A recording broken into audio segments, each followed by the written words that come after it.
You clicked on this video perhaps because your trading style right now is not working for you. You've been trading, but it seems like you keep getting stopped out. Your trades are not hitting profit, and you cannot seem to find a strategy that works for you.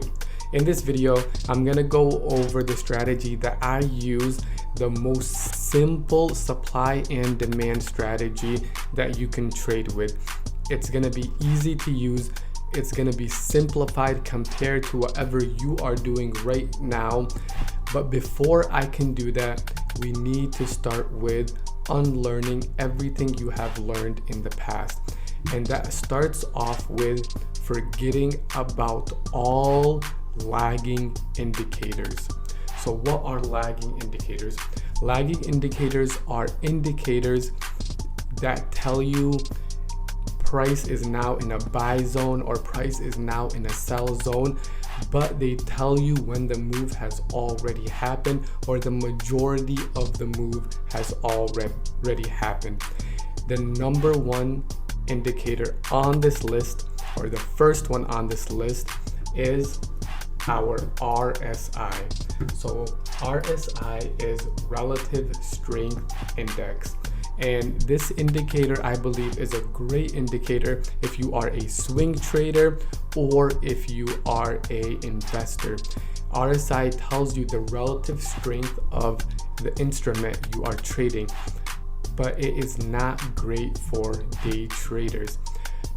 By the time RSI tells you this stock is in an oversold area, it's already oversold. There's no reason for you to be looking for shorts in that area, and there's no reason for you to be looking for a long position, because what goes down can continue to go down. It doesn't mean just because it's oversold that it won't continue to keep going down. And the opposite works with when it tells you something is overbought. It doesn't mean that it's going to sell off now. It doesn't mean anything other than the fact that we are in an area where RSI is above 60 or below 30. That's it. That's the only thing it tells you. If you use it for day trading, it will not work. Number 2 on the list is MACD. So MACD is a momentum indicator. So this is similar to RSI in my opinion, and kind of tells you the momentum of, actually it's a little different than RSI. It tells you more of the trend of the stock. So if a stock is an uptrend, MACD will probably start alerting green to tell you, hey, we are going on we are in an uptrend. It tells you what you already know just from looking at the chart, but using their algorithm. It's another indicator that I feel is not smart to use when you are day trading, because just because something is in an uptrend doesn't mean that it cannot reverse. And just because something is in a downtrend does not mean that it cannot reverse and start to go up.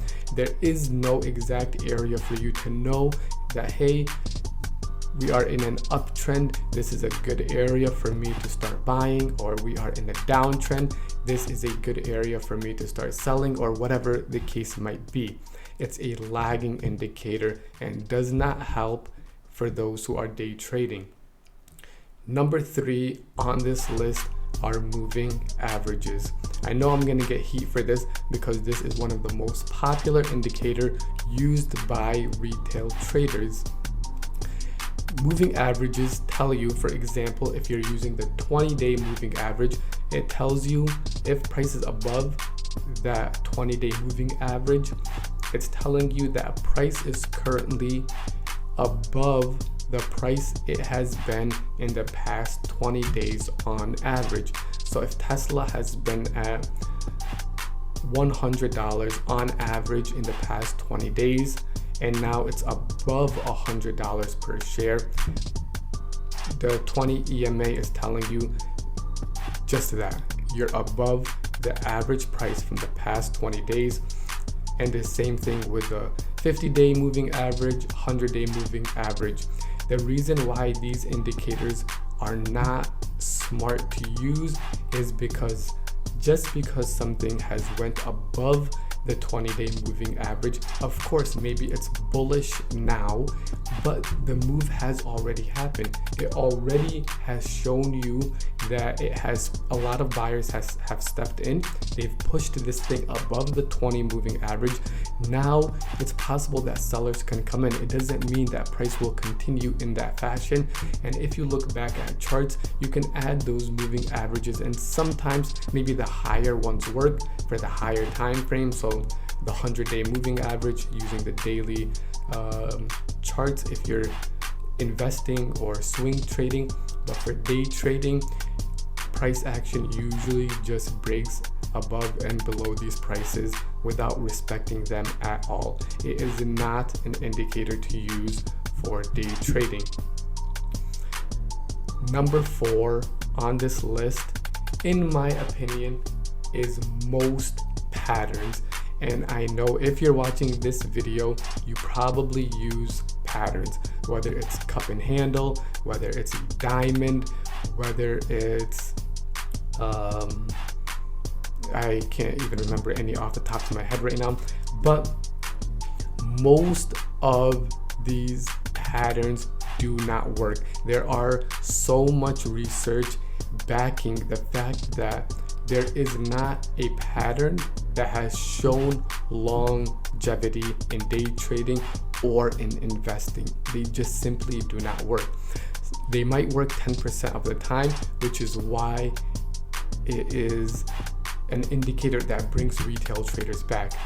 But if you think about it, do you truly think that institutional traders are sitting around and saying, hey, look, there's a cup and handle, let me start buying now? It does not make sense at all. It doesn't make sense. It's not something that will give you long-term profitability.